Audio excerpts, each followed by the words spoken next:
took my pants off for this video. That get your attention? Good. Recently, you might have hit a plateau. You're stuck at a certain weight, or you don't have the motivation to keep hitting the same exercises you've done in the past. Maybe I'm projecting. I've been plateauing. Maybe if you're watching, you can relate. So I'll tell you how to avoid doing all of that by explaining my old routine and the new one I'm about to start before I was plateauing, so you can get stronger and build a better physique, maybe, okay? Just listen in, it's gonna be effective, I promise. Here's one tip, so you can reduce your own plateau. And for reference, I was doing a push-pull legs 6-day split before, and now I'm going to the gym to do a 4 to 5 day split. The mistake I made was my noob gains have worn off, and the body dysmorphia has set down and introduced itself to my family. Anyway, here's the tip. When at the gym, don't injure yourself and set goals that you can actually achieve within 6 months. You don't have to go longer than that, okay? If you do those two things, you'll stay motivated and you won't stack up too many failures. What I mean by this is it's great to set goals that are bigger than that and go hard in the gym. Just don't injure yourself. And you don't have to rush those goals. Those can be long-term goals, all right? They can be realistic is what I'm saying. The reason I say this is I've been going to the gym for 6 days a week for almost 3 years now, and I've injured myself going for squat PRs and been the guy that set too many goals so that none of them are achievable in that time. Although they don't make you want to quit not achieving these goals, they do make you want to jump into a pool of trend. And if you've been set with goals that you failed, what were they? What are the goals that you set that you failed? Because for me, it was that I wanted to get a 6-pack abs and also hit 120 kilograms on bench press at the same fucking time. Also, stay and listen. I've got science and progression splits to talk about now. Okay. In my old workout split, I did a push-pull legs 6 days a week, 1 hour sessions sort of routine.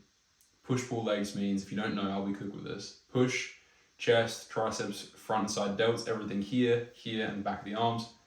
Pull, lats, bicep, rear delts, legs, quads, hamstrings, glutes, calves, all that sort of good stuff. I was only doing 3 to 4 sets for each muscle group on each day. Once you look into it deeper, which means I was doing 8 sets on average, and I'll explain why that's really important in a second, okay? Listen in, I'm averaging because I did do some more muscle groups and more sets per muscle group. For example, I'll do bench press, 10 to 15 sets, sometimes more than 15 sets. But for some of the muscles, I would only do 8 per week. In general, I was only maintaining muscle and not really gaining that much. Arm chafing, okay, that's good. The next part is definitely relevant to you, okay? I started doing research and I come across an Andrew Huberman podcast video. If you don't know who he is, he's basically an extremely successful scientist and is blowing up on social media for his educational information podcasts, content on Instagram and YouTube. I watched a video of his on muscle growth and increasing strength in which he says, right, this is where you listen, perform anywhere between 5 to 15 sets per week per muscle. That seems to be the most scientifically supported way to stop any muscle strength decay. Then, in increasing muscle strength when you get to the 10 to 15 set range. So this means 5 sets, you're maintaining muscle, doing 10 sets and above, you're gaining muscle. When you're past the noob stage, past 2 years, for example. He also says, if you've been training for a while, science says more volume can be beneficial, meaning that going beyond 15 sets can be good. So you could work out specific muscles you want to target in this way if you're experienced. Or you could work out all of them if you're experienced. But it's really up to you. For example, for me, I sometimes do more than 15 sets per week of bench just because I know that that's the most optimal growth for me. So knowing that I can do more than that is actually good. If anything that I've just said has stood out to you, please subscribe. Okay, I'm not going to beg you, but maybe I should be begging you. Please subscribe because it actually is a direct influence in the way that I see my content. If I can see the subscribers count up, then I can really see the effect it has on you guys. And for that reason, I ask you to like the video as well. And that's because I know that as a viewer, you don't really like liking videos people ask you to. You only really like it if it's a really good video.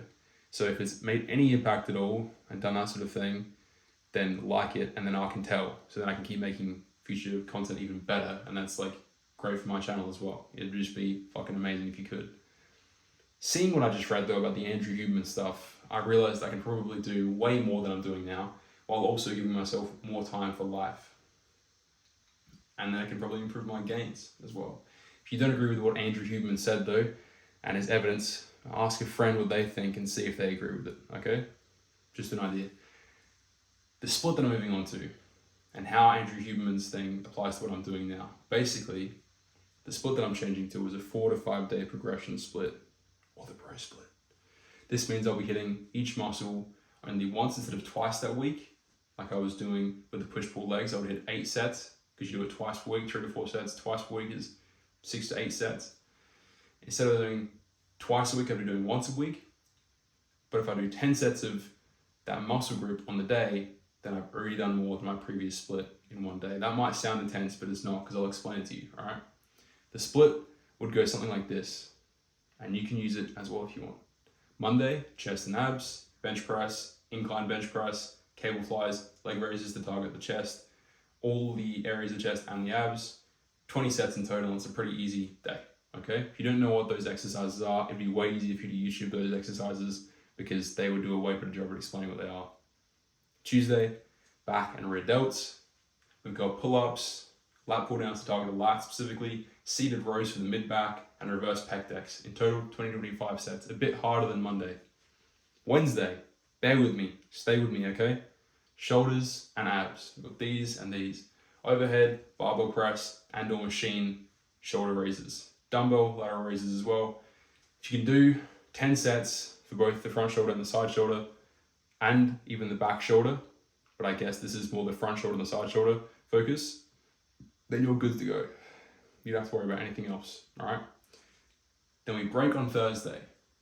We break on Thursday because on Friday we've got the biggest day there is, which is legs. Leg extensions for quads, and we superset that with sissy squats. Basically that is, you're sitting down and you're doing leg extensions, but then after you finish doing leg extensions, say after 30 seconds to cool down, you do one of these ones. And this basically is not with a free weight, you hold on to something, but if I do this, it's gonna shake the whole camera setup, so just trust me. If you superset sissy squats with leg extensions, massive gains, trust me. The next thing, seated leg curls for hamstrings. 10 sets of those, your hamstring's done. And then the last thing we'll finish it off with is glute spreader machine.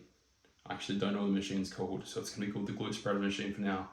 All right, we do 5 to 10 sets of this exercise, if you can. This is why it's the biggest exercise, or biggest day of the week, if you will, because it's probably 25 to 30 sets, if you can do that. If you can't, just do as many as you can, and then we'll fix it from there, I guess. That's probably me talking to myself about that.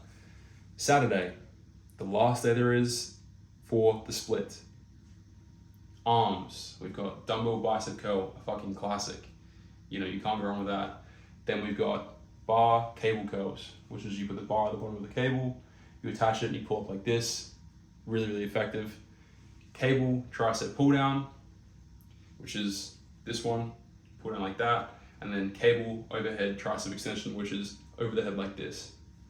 Both really effective. If you do 10 sets of both the dumbbell bicep curls and bar cable bicep curls, and then you do 10 more sets of the tricep pull down and tricep extension, you've got 20 sets, fairly simple, just doing arms, okay? Not too much to it. You don't have to think about it too much, okay? Not too much brain power. Look, that's the end of the set, you got me. I'll probably do bench on Thursdays and Saturdays as well. The point of the split is to focus purely on 2 individual muscles on the day to maximize set volume though. I think it's definitely worth it for you as well, whether you are new to the gym or have more experience based on what I've just said about the Andrew Huberman podcast stuff in your split. I've got a fact now for you, okay? To back up all my believings, my findings, and my evidence.